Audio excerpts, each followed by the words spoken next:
আমি তো বলছি গো, চাকরিটা পেলেই তোমার সব টাকা সুদ সমেত শোধ করে দেব। জানি তুমি আমার জন্য যা খরচ করেছ তার সিকিভাগও আমি তোমার জন্য করতে পারিনি, কিন্তু কি করব বলো?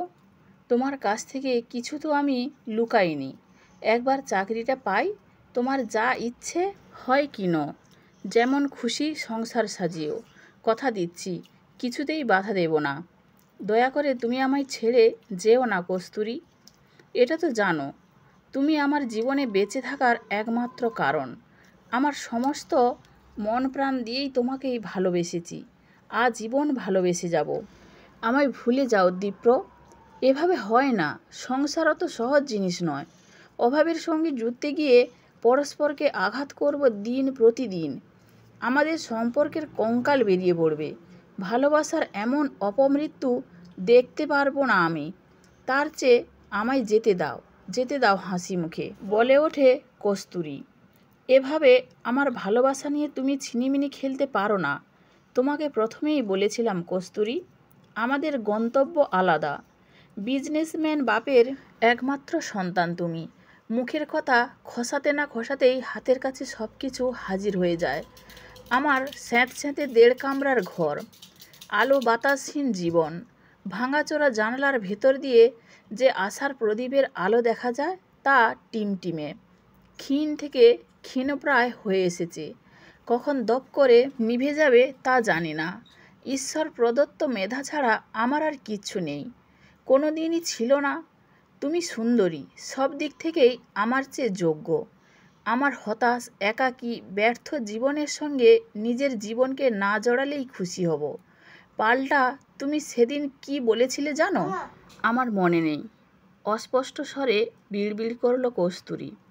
বলেছিলে তুমি ছুলে আমার বুকে কস্তুরী আতরের গন্ধ হবে। বলেছিলাম? হয়তো বলেছিলাম। আসলে তখন খুব কবিতা পড়তাম তো, আবেগে ভেসে গিয়েছিলাম। মনে হয়েছিল তোমাকে ছাড়া এ মন প্রাণ জীবন সব ব্যর্থ। আজ যে আমি তোমাকে ভালোবাসি না তা নয়, কিন্তু এটা খুব ভালো রকম জানি যে সেই ভালোবাসার এতখানি জোর নেই যে আমি অভাবের সঙ্গে লড়ে তাকে জিতিয়ে দিতে পারবো। বুকে আগলে বেঁচে নেব বাকি জীবনটা। যত দিন যাচ্ছে বুঝতে পারছি এ লড়াই, অসম লড়াই। ক্লান্তিতে ছেয়ে যাচ্ছে মন প্রাণ। তুমি ভালো থেকো দীপ্র, আমায় ক্ষমা করো।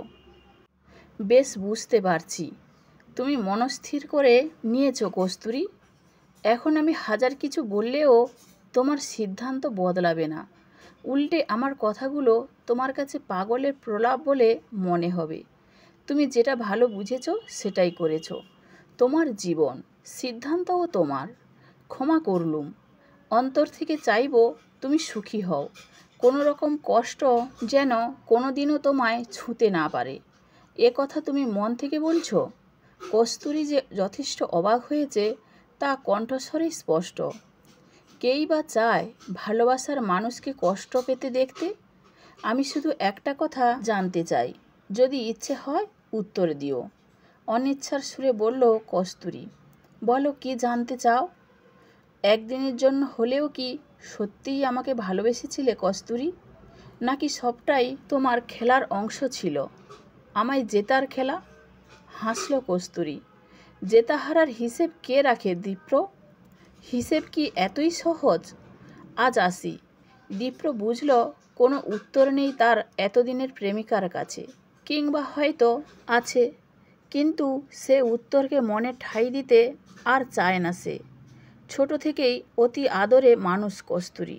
ভালোবাসার মানুষের সঙ্গে একত্রে পথ চলতে গিয়ে ভবিষ্যৎ জীবনে দারিদ্র্য যন্ত্রণা কতটা ভয়াবহ হতে পারে উপলব্ধি করেছে। যদি কারুর সামনে সুখ স্বপ্ন হাতছানি দেয়, কতদিন সে তার থেকে মুখ ফিরিয়ে থাকতে পারে? জলের ধারে একা বসে ভাবছিল দীপ্র। কয়েকদিন আগে একটা ইন্টারভিউ দিয়েছিল সে। চাকরিটা হতে হতেও হলো না। ডিমান্ড ছিল 1,10,000। দিলে হয়তো কস্তুরী এভাবে তাকে ছেড়ে অন্য কারুর গলা ছেড়ে হেসে উঠল দীপ্র। হাসিটা নিজের কানেই কেমন যেন ব্যঙ্গের মতো শোনালো। 10 লাখ! একের পেছনে কতগুলো শূন্য থাকে যেন। 10 লাখ তো দূর, কতকাল হয়ে গেল 10,000 টাকাই একসঙ্গে চোখে দেখেনি সে। মাঝে মধ্যেই কস্তুরী জোর করে 200-500 টাকা হাতে গুঁজে দিত, তাই হয়তো প্রেমের পর থেকে পকেটে অল্প স্বল্প কিছু থাকতো। টিউশনের টাকাগুলো সে তো সংসার চালাতেই শেষ। বাবার বাঁ দিকটা অবশ। দীপ্র টিউশনি করে বলে মুখে দুবেলা দুমুঠো খাবার ওঠে, তবু প্রতিদিন প্রতি মুহূর্তে শুনতে হয় সে কতটা অপদার্থ। বিছানায় শুয়ে বিকৃত গলায় বাবা যখন চেঁচিয়ে চেঁচিয়ে বিলাপ করে, দীপ্রর মনে হয় এক্ষুনি সে মরে যায়, যেন তার বেকারত্বের সমাধি হয়ে যায় তারই সঙ্গে। পকেটে রাখা বোতাম ফোনটা বেজে উঠতে বাস্তবে ফিরে এলো দীপ্র। নম্বরের মালিকটি তার চেনা। কস্তুরীর মোবাইলে অনেকবার এই বিশেষ নম্বর থেকে ফোন আসতে দেখেছে। হঠাৎ একটা চোরা ভয়ে বুকটা ধুকপুক করে উঠল। পরক্ষণেই মনে হলো সম্পর্ক তো শেষ, তাহলে আর ভয় কিসের? ফোনটা ধরেই দেখা যাক না ভদ্রলোক কি বলতে চান। আধ ঘন্টার মধ্যে স্বস্তিক অ্যাপার্টমেন্টের 5 তলায় আসতে পারবে? দরকার আছে তোমার সঙ্গে। না আসলে হয়তো অন্য স্টেপ নিতে হবে। দীপ্র কোনো উত্তর দেওয়ার আগেই ফোন কেটে গেল। আকাশ পাতাল ভাবতে লাগলো দীপ্র। ভদ্রলোক হঠাৎ ওকে ডাকছেন কেন? সম্পর্ক তো শেষ। তবে কি তিনি ভাবছেন দীপ্র এতটাই নিচে নেমে গেছে যে ভবিষ্যতে সম্পর্ক ছিল বলে কস্তুরীকে ব্ল্যাকমেল করবে? যাই ভাবুক, সে যাবে, দেখবে কি বলতে চান ভদ্রলোক। এতে 40 আছে, 1000 নয়, লাখ। আশা করি আমার মেয়েকে ভোলার জন্য অঙ্কটা খুব একটা কম নয়। শোনো, একজন এনআরআই ছেলের সঙ্গে আমি কস্তুরীর বিয়ে ঠিক করেছি। ছেলের বাবা আমার বিজনেস পার্টনার। মেয়ে তখন ছোট ছিল। সম্ভবত তুমিই মেয়েকে প্রভোগ করেছিলে। একটা রিলেশনশিপও ক্রিয়েট হয়েছিল তোমাদের মধ্যে। নো প্রবলেম, ওসব জীবনে ঘটেই থাকে। মনে রেখো, জীবন সিনেমা নয়। দুজন দুই মেরুর বাসিন্দা একসঙ্গে হাসি মুখে সংসার করতে পারে না। আশা করি কথাটার অর্থ বুঝতে পেরেছ। বিয়ের আগে এ শহরের বুকে আমার মেয়ে যেন তোমার হদিস না পায়। আজ থেকে তুমি কস্তুরীর জন্য মৃত। একটু থামলেন কুমার সাহেব। কিছু বলতে চাও? যন্ত্রবৎ ঘাড়টা দুদিকে নেড়ে টাকার ফোলিও ব্যাগটা তুলে নিয়ে কস্তুরীর বাবা বিজনেসম্যান কুমার সাহেবের অফিস থেকে এক প্রকার ছুটেই বেরিয়ে আসে দীপ্র। কুমার সাহেব বোধহয় এখনও জানেন না এনআরআই স্ট্যাটাসের কাছে সে আজ বিকেলেই হেরে গেছে।